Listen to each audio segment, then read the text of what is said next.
최백은의 이게 경제다. 경제 이야기를 쉽고 명쾌하게 풀어보겠습니다. 건국대학교 최백은 교수와 함께합니다. 교수님 안녕하세요.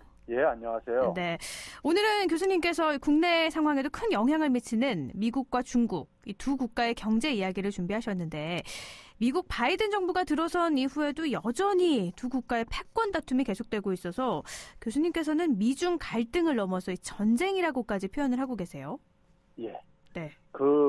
이유가 있는데요. 우리가 이제 전쟁이라는 게 꼭 총을 들고 전쟁을 해야지만 전쟁이 아니라요. 실질적으로 그러니까는 상대를 소위 말해서 이제 상대를 제압하고 또 상대를 기본적으로 상대방의 기본적인 체제를 부정하고 하게 되면 사실 그게 이제 전쟁의 성격을 가질 수가 있다고 저는 생각이 들고요. 네. 지금 상황을 이제 한마디로 얘기하면은 이제 미국은 중국을 이제 악마로 이제 그러니까 표현을 하고 있습니다. 악마, 네. 예. 그래서 이제 중국에서 이제 반발을 하는 게 중국을 악마화하는 것을 멈춰라 이제 이 얘기를 하고 있는 것이고요. 네. 반면에 이제 중국은 어떤 식으로 대응을 하냐면 여기에 대해서 이제 그 대응하는 용어를 좀 상징적으로 표현할 수 있는 게 전랑외교라는 게 있습니다. 전랑외교예요. 네. 전랑외교가 뭐냐면 이제 이게 싸울 전자에다가요. 이제 그 늑대를 앙자인데요. 네. 그러니까 이제 늑대처럼 이제 그러니까 늑대가 이제 그 공격성이 굉장히 아주 그냥 야수의 그 공격성을 보이고 있잖아요. 네. 늑대 같은 경우 보면요. 네. 그래서 이제 이 말로 이제 대표되고 있는데 예를 들면 이제 중국의 전랑외교 같은 경우는 어떤 사건을 좀 이제 최근에 예를 들 수 있냐면은 중국의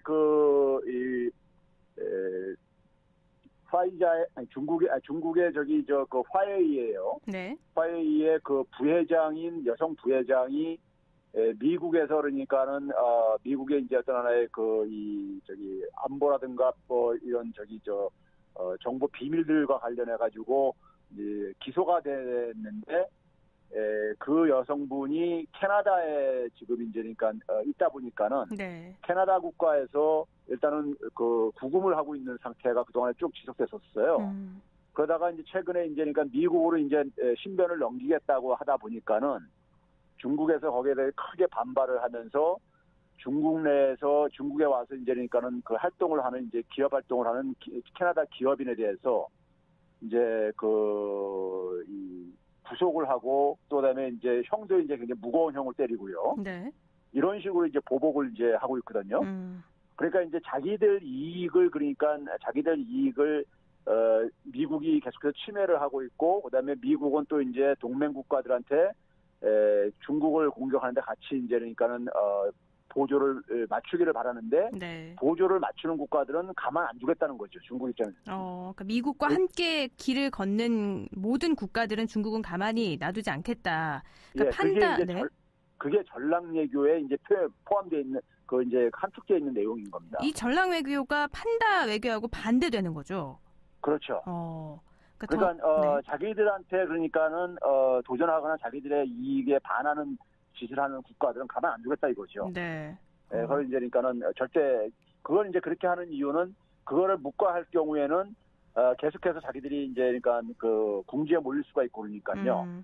그러기 위해서 이제 그런 전략을 택하는데요. 네. 저는 이제 이 시점에서 지금 이제 재밌게 지금 이제 우리가 좀 주목을 해야 될 부분은 뭐냐면요. 중국은 기본적으로 공산당이 지배하는 국가잖아요. 그렇죠. 아무리 지난 그러니까 한 40년 동안에 시장이라는 제도를 많이 도입했음에도 불구하고 4일 체제를 포기를 안 하고 있고 그다음에 공산당이라는 일당이 지배하는 국가란 말이에요. 네. 그 공산당의 어쨌든 간에 그 권력을 가장 이제 그러니까는 그 독점하고 있는 것은 어쨌든 간에 국가 주석 시진핑으로 그 압축되어지는 국가 주석이죠. 네. 근데 시진핑의 권력이 내년이면은 사실 임기가 종료가 되는 시점입니다. 네. 근데 3연임이 뭐 거의 확실시 되고 있는 상황 아닌가요? 그러니까요. 그러니까 네. 대개 이제 지난 이제 한 20년 넘게 대개 한 이제 그 5년씩 2번 정도까지 할 수 있어 왔는데 네. 관례적으로. 네.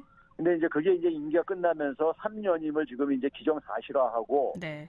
그러면서 이제 장기 집권 체제로 이제 그러니까 전환되는 이런 이제 그 상황이 네. 지금 이제 그 벌어지고 있잖아요. 네.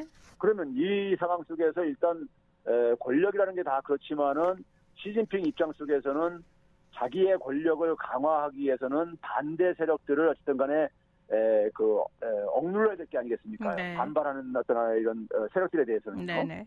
그렇죠? 그러면 이제 그런 입장에서 볼 때 미국의 중국에 대한 압박을 굉장히 그걸 이제 하나의 핑계로 좀 사용할 수가 있다 이거죠. 어떻게 보면 시진핑 주석이 조금 더 힘을 확실시하기 위해서는 미국과 더 강력하게 전쟁을 치르는 모습을 보인다라고 봐도 되겠네요. 그렇죠. 그러니까 이제 미국이 중국을 이제 압박하는 것을 이제 중국의 국가 이익을 침해하는 것을 네. 이제 용납하지 않겠다고 하면서 거기에 이제 모든 이제 국가라든가 중국 인민들의 모든 저거를 에너지를 거기다가 집중시키려고 하는 거죠. 이제 그러다 보면 이제 그게 자기의 장기 집권에도 도움이 되는 측면이 있을 게 아니겠습니까? 네네. 그렇죠. 이제 그런 하나의 요인이 하나 있고요. 그 다음에는 이제 그 초점에서 이제 중국의 최근의 변화를 좀 이제 주목할 필요가 있다고 보고 있고요. 네. 그걸 좀 잠시 후에 구체적으로 말씀드리겠는데요. 그 다음에 또 하나는 뭐냐면 미국 입장 속에서는요. 미국 입장에서는 어떤 게 있냐면은, 이 트럼프 입장에서는 그러니까 1대1로 계속해서 중국에 대해서 보복 압박 이런 식으로 해왔잖아요. 네네. 근데 이제 바이든 행정부에서는 여전히 중국을 압박하는 것은 변화가 없습니다. 왜 그러냐면은 기본적으로 산업화 시대의 국제 외교라는 것은 하늘 아래 그러니까 태양은 하나뿐이 없다는 이러한 논리인 겁니다. 네. 그래서 패권 추구죠. 네. 근데 지금 이제 그러니까는 중국은 그러니까는 중국의 저거를 인정해달라 이런 거고 미국은 그걸 인정할 수 없다는 것이고요. 그럼 그 상황 속에서 트럼프하고 바이든하고 차이는 뭐냐면은 바이든은 그러니까는 소위 말해서 동맹들, 특히 이제 뭐 민주주의 가치를 공유하고 있는 동맹 국가들의 협력을 얻어내가지고 네. 중국을 소위 말해서 왕따시키고 고립화시키려는 전략을 택하고 있죠. 트럼프가 그러니까 그냥 강하게 1대1로 밀어붙였다면은 네. 바이든 같은 경우는 이제 그러니까 동맹들을 이제 그러니까는 협력을 얻어내고 있는데 그 협력을 얻어낼 수 있는 하나의 이 기준을 모르고 하고 있냐면 민주주의 가치라는 걸 이제 내세우고 있습니다. 네. 그래서 우리가 G7 같은 경우를 D10으로 데모크라시 10으로 이렇게 확장시키려고 하는 이유도 바로 이제 그러한 것과 관련되어 있는 것이고요. 네. 그러면 이제 그렇게 하는 이유는 뭐냐면은 시진핑을 중심으로 하는 중국 체제가 갈수록 권위주의 체제가 돼가고 있다 이거죠. 그러니까 민주주의하고는 그러니까 오히려 그러니까 과거로 복귀하고 있다 이거죠. 네네. 그러면 중국을 그러니까 왕따시키기 위해서는 권위주의에 대해서 반대하는 이런 이 국가들을 하나로 이제 모으는 것이 가장 효과적일 게 아니겠습니까요? 네네. 그렇죠. 이제 그런 점에서 이제 대응을 하고 있는데 그렇게 이제 하는 이유가 하나 있는데요. 네. 이제 미국은 이제 그러니까 사실 보게 되면요, 그 미국의 경제력이라는 것은 엄청났었습니다.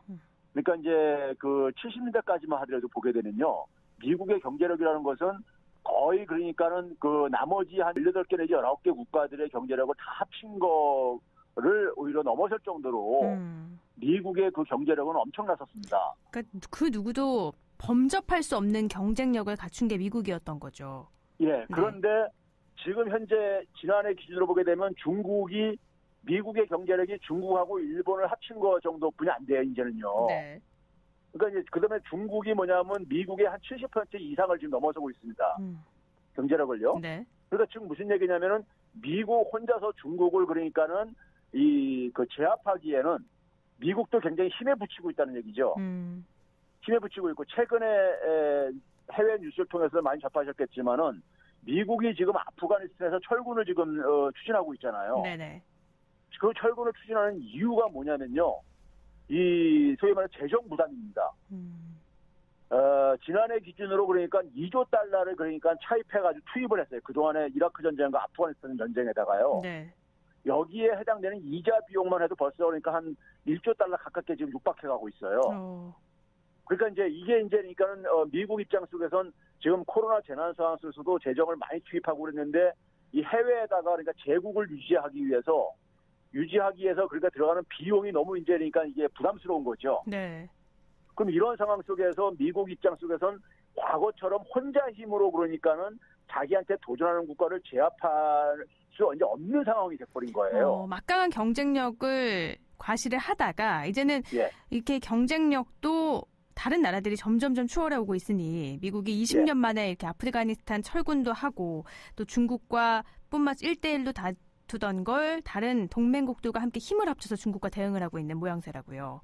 그렇죠. 네. 그러니까 미국의 상황을 우리가 알고 또 중국의 상황을 알아야지만이 미중 이 전쟁에 그러니까 우리가 이 진행이라든가 결과를 우리가 좀 추측할 수 있을 것 같아서 그렇게 좀 길게 얘기를 드린 건데요. 네네.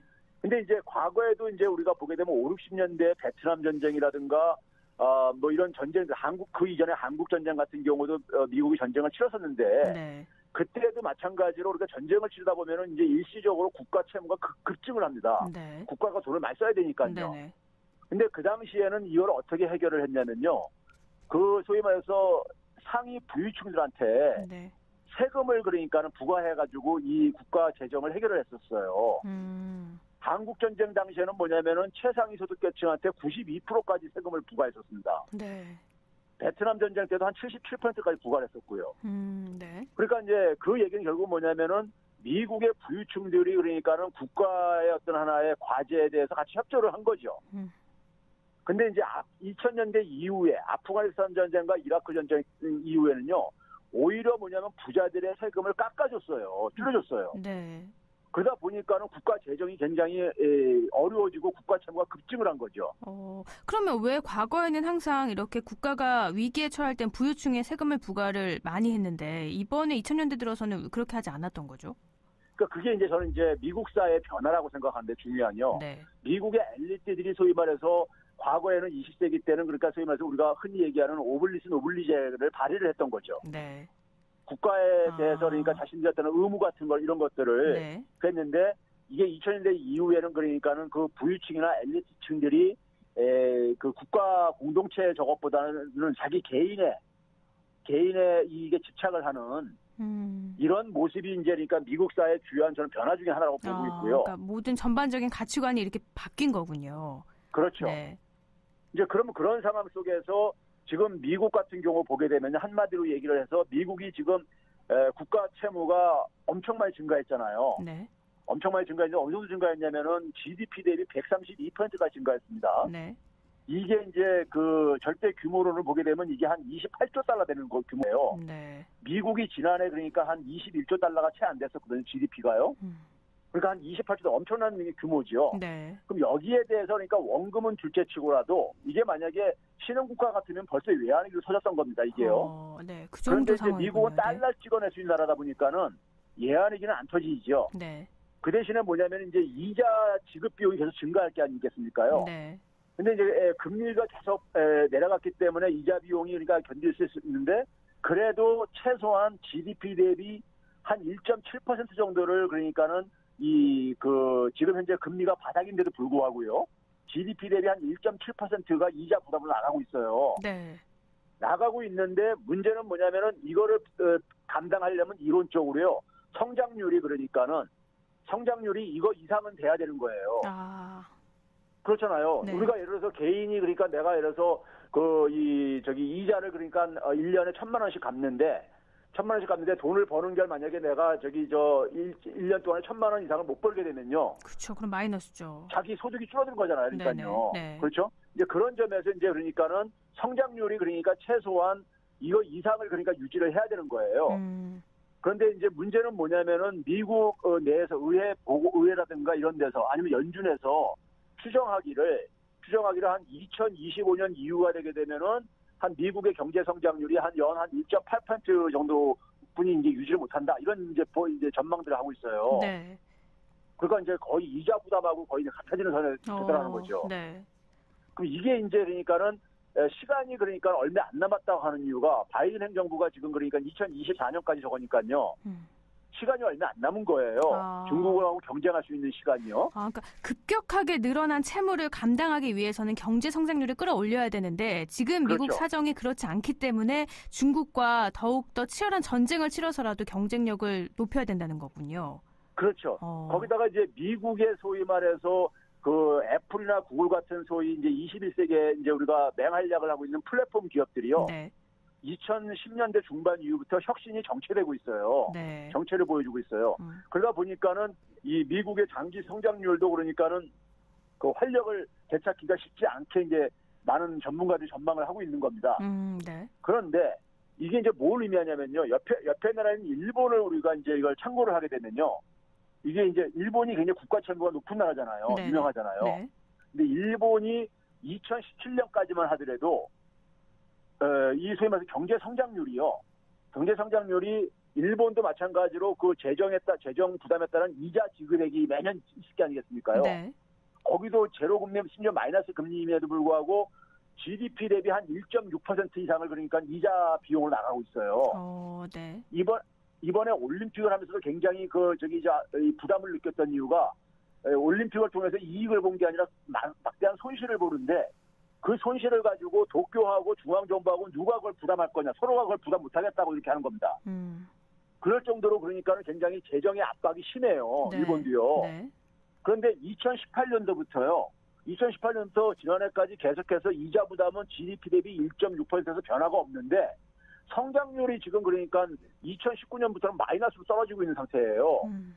그래서 일본이 지금 그러니까 굉장히 위기에 지금 빠지고 있는 겁니다. 네. 그러니까 성장률이 그러니까 적어도 정부의 그러니까는 이 미국이나 일본 같은 경우 기축통화국가이기 때문에 외환위기에 빠질 염려는 없어도 자체적으로 그러니까 적어도 그 이자 비용을 감당할 만큼은 돼야지만이 정부가 어쨌든 간에 견딜 수가 있는 거거든요. 네.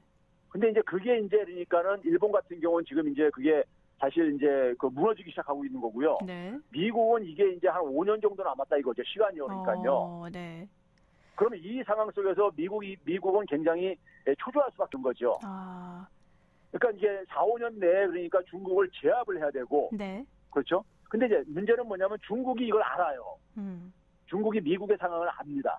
지금 그러니까, 이렇게 5년밖에 남지 않은 상황을 중국이 알아서 중국은 또 이걸 이용해서 더 그렇죠. 경제적 성장을 미국이 그렇게 옛날처럼 힘이 그렇게 세지가 않다. 네. 제가 이제 비유를 하기를 한 이빨이 한 2개 정도 빠진 호랑이다가 이렇게 비유를 하는데요. 네.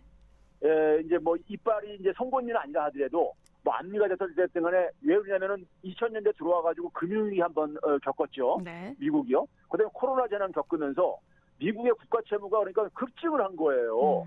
거의 그러니까 60% 정도 있던 게 130%까지 증가한 거예요. 네. 2번 겪으면서요. 네. 그러면서 미국의 그러니까 역량이 굉장히 이제 약화가 된 거죠. 약화가 됐는데 이게 그러니까는 경제 성장의 활력을 찾을 가능성이 쉬워 보이지도 않고요. 네. 이런 상황 속에서 현실적으로 미국은 그러니까는 동맹국들 주변 국가들의 협력을 그러니까는 도출할 수밖에 없는 상황이라 이거죠. 중국을 압박을 가하기 위해서는요. 네. 그럼 이 상황 속에서 이제 중국이 대응을 하는 것은 최근에 이제 7월 30일 날 보게 되면 중국의 공산당 중앙정치국 회의에서요. 아주 재밌는 그 얘기가 나옵니다.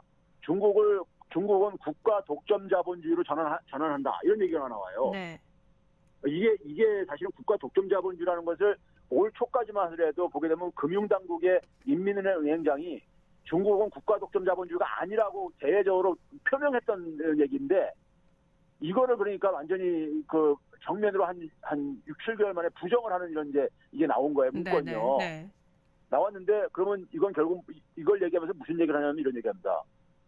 중국 공산당이 하는 얘기는 뭐냐면요. 그동안에 그러니까 한 40년 동안에 중국은 기본적으로 헌법에 사회주의 시장 경제라고 이렇게 규정을 하고 있습니다. 덩샤오핑이 92년도에 그렇게 이제 규정을 했었죠. 네.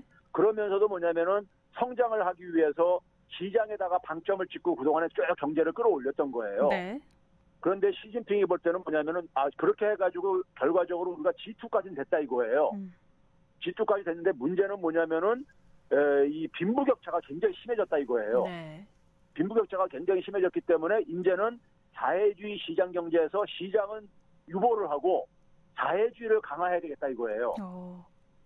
그러니까 국가 역할을 하겠다는 거죠. 네. 그러면 그것과 연관이 된 건가요? 지금 중국 정부가 알리바바, 텐센트, 맞습니다. 디디 출신 같은 플랫폼 기업 제재 수를 굉장히 높였잖아요. 예. 근데, 제가 이제 말씀드리려고 하는 게 이제 그 부분인데요. 네.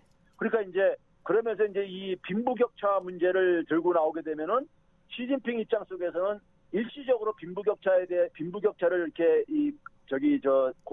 비판을 하게 되면요. 중국의 많은 인민들이 굉장히 여전히 뭐냐면은 굉장히 이 소득 불평등이 심한 상태 속에서 신음을 하고 있단 말이에요. 네. 중국이 이 주요 국가들 중에서 소득 불평등이 가장 심한 나라입니다. 전 세계에서요. 네. 가장 심한 나라다 보니까 일반 사람들은 굉장히 처음에는 환영을 할 게 아니겠습니까요? 네. 그렇죠?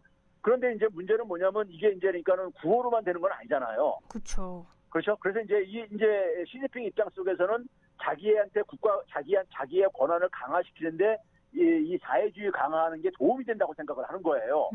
네. 많은 사람들의 지지도 얻고요. 네. 또 한 가지는 뭐냐면은 이게 이제 중국 경제도 플랫폼화가 되면서요. 뭐 바이두라든가 알리바바라든가 텐센트 같은 이런 그러니까 거대한 플랫폼 기업들이 생기면서 네. 이 플랫폼 기업들은 기존의 기업들보다도 중국 같은 경우 국영 기업들이 되게 대기업인데 대기업의 기업 가치를 넘어서는 그러니까 기업 공룡들이 생긴 거 아닙니까요? 네. 세계적인 기업이 되는 거죠. 네. 그렇죠. 이게 나오니까는 이게 이제 결국은 뭐냐면 시장의 힘, 자본의 힘이 너무 커졌다 이거죠. 그러니까 이 자본의 힘을 통제하지 않으면은 네. 이 국가 공산당의 권력이 그러니까 권력이 약화될 수도 있다. 이렇게 보는 거죠. 그래서 기업이 너무 커지니까 공산당이 좌지우지할 수 없어질 정도로 크지 않게 하기 위해서 이렇게 규제를 한다고요. 그렇죠. 우리가 네. 자본주의 경제에서는 사실 그러니까는 이 정치 권력보다는 시장 권력이 더 힘이 세고 그러잖아요. 그렇죠. 우리나라도 뭐 재벌 권력이 그러니까는 정치 권력보다 더 힘이 세다 이런 말도 하고 그럴 정도로요. 네. 그렇죠. 그러니까 중국도 이제 그러한 부분을 중국은 공산당이 권력은 다 집중을 해야 되는 거예요. 그런데 이제 이런 이제 자본 권력이 굉장히 이제 커진 거예요. 네. 그러니까 이 자본 권력도 제압도 할 겸, 그다음에 이제 빈부격차에 이제 그러니까 이런 것들을 해가지고 인민들의 지지도 좀 끌어낼 겸 해가지고 소위 말해서 일타쌍피죠. 그렇게 해가지고 여기서 플랫폼 기업들을 규제를 이제 그러니까 하는 겁니다. 근데 중국이 아무래도 발전을 더 하려면 이런 기업들이 좀 많이 성장을 하면 중국 입장에서도 좋은 측면도 있을 텐데 그래서 일각에서는 이런 기업들의 수위를 높이는 게 자해행위라고 평가를 하기도 하더라고요. 맞습니다. 제가 이제 오늘 이제 그 중국의 한계를 얘기하는 게 바로 그 부분인데요. 네. 중국이 그동안에 그러니까는 중국이 이 플랫폼 경제에 대해서 플랫폼 기업에 대해서 어떻게 인식하냐를 저는 이번 기회에 확실히 알게 됐습니다. 확실히 알게 된 게 뭐냐면 플랫폼 경제라는 것은 이것은 기술 진보에 따른 이건 자연스러운 하나의 경향이에요. 네. 그 예를 들어서 그러니까 애플 같은 경우가 기업 가치가 2조 4천억 달러가 넘어설 정도로 웬만한 나라 경제 규모를 넘어설 정도로 네. 이렇게 된다는 얘기는 그 기술적인 특성 때문에 그 속성 때문에 그런 거거든요. 네.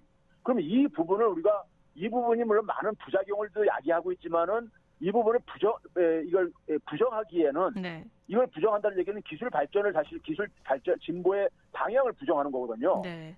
근데 이걸 중국 정부는 생각하는 건 뭐냐면요. 이런 플랫폼 기업을 통해서 빅데이터를 확보하고 그걸 가지고 인공지능 기술을 발전시켰으면 됐다 이거예요. 근데 사실은 플랫폼 경제의 목표는 거기가 아닙니다. 네.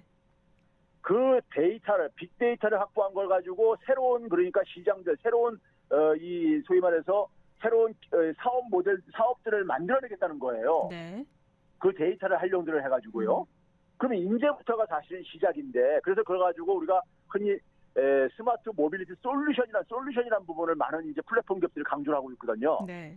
플랫폼 기업의 목적은 이 플랫폼을 구축을 해서 데이터를 확보한 다음에 그 확보한 데이터를 가지고 새로운 솔루션을 찾아내는 것이다. 이렇게 이제 목표를 설정하고 있다고요. 그게 맞는 거고요. 네. 그래서 데이터 경제라고 얘기를 하는 것이거든요.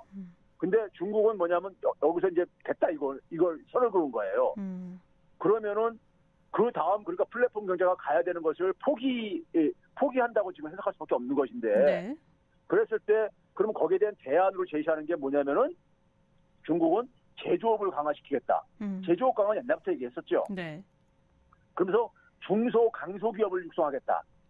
우리로 얘기하면 소부장 산업 육성하는 거 있잖아요. 네. 이런 거를 육성을 하겠다는 거예요. 아, 네. 그런데 이런 부분을 우리가 육성하지 말라는 건 어느 나라든 간에 이건 다 이제 육성을 합니다. 네. 육성하는데 문제는 이걸 가지고 육성했을 때 소위 말해서 중국 인민들 특히 청년들한테 필요로 하는 일자리들이 많이 그러니까 만들어질 수 있겠는가 하는 문제인 겁니다.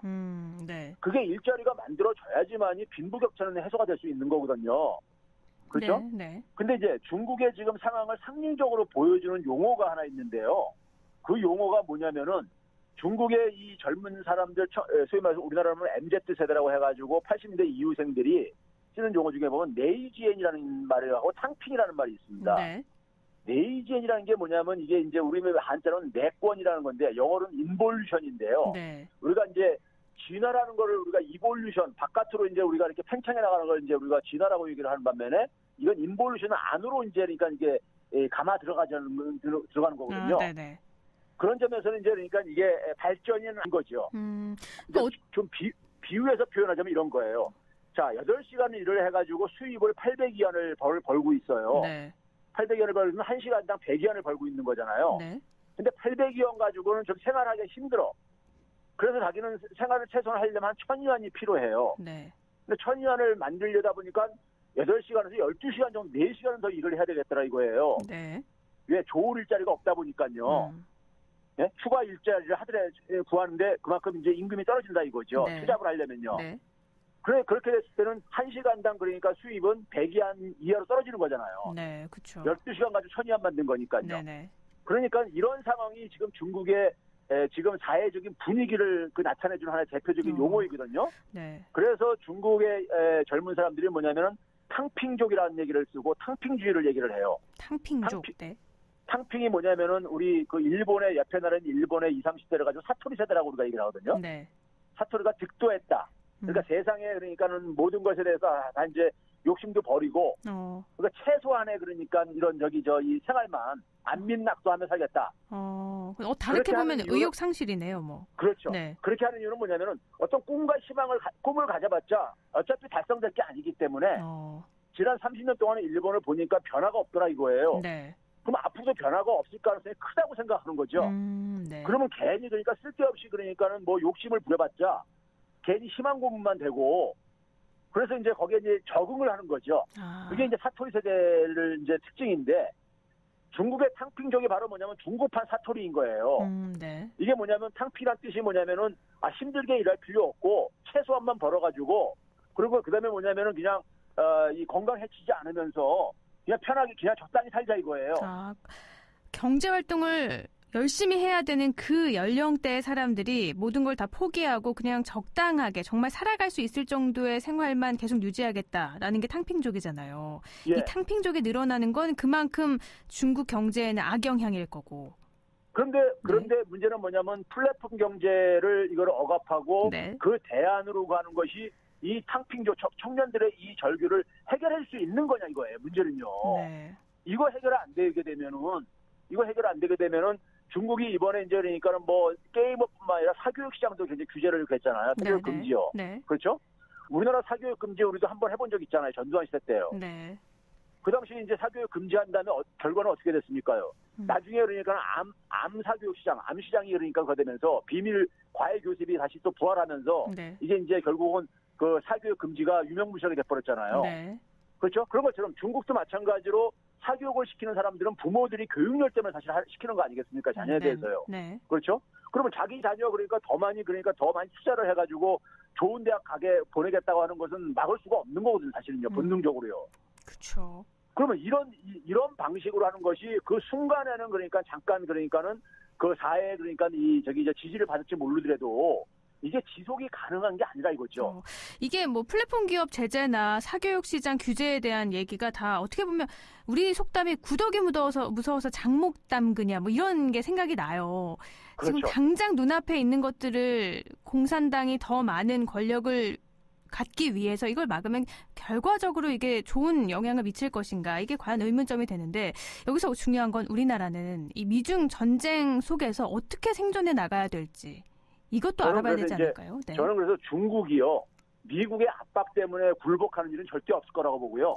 네. 중국은 뭐냐면 이 내부 문제. 중국이 목표로 하는 게 2049년에는 세계의 선도 국가가 되겠다는 거예요. 네. 1등 국가가요. 네. 2049년이 중국 정부가 만들어진 지 100주년이 되는 해거든요. 그럼 만들겠다는데 이렇게 해가지고 이런 식으로 해가지고 선도 국가가 될 수 있는 거냐? 네. 이거인 거죠. 그런 점에서 중국은 그러니까는 미국 때문에 문제가 있는 게 아니라 내부의 문제 때문에 네. 중국은 저는 하나의 새로운 그러니까는 소위 말해서 리더 국가가 될 수 없다고 보는 것이고요. 네. 미국도 그러니까는 중국 핑계를 대고 있지만은 미국도 미국 안에 문제가 있다 이거죠. 미국 안에 미국에도 불평등이 심해지면서 그다음에 경제 활력이 떨어지고 국가 채무는 급증하고 이런 것들은 중국 때문에 생기는 건 아니거든요. 아, 네. 그렇죠? 이제 그런 상황 속에서 서로가 이제 그러니까는 상대방한테 그러니까 그걸 이제 그러니까 돌리고 있는 이런 저는 상황이라고 보고 있고요.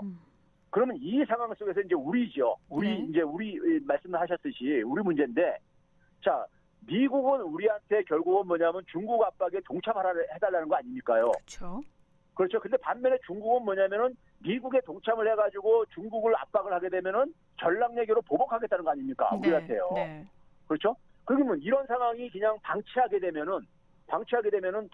상황 속에서 더군다나 또 하나 변수가 뭐냐면은 북한인데요.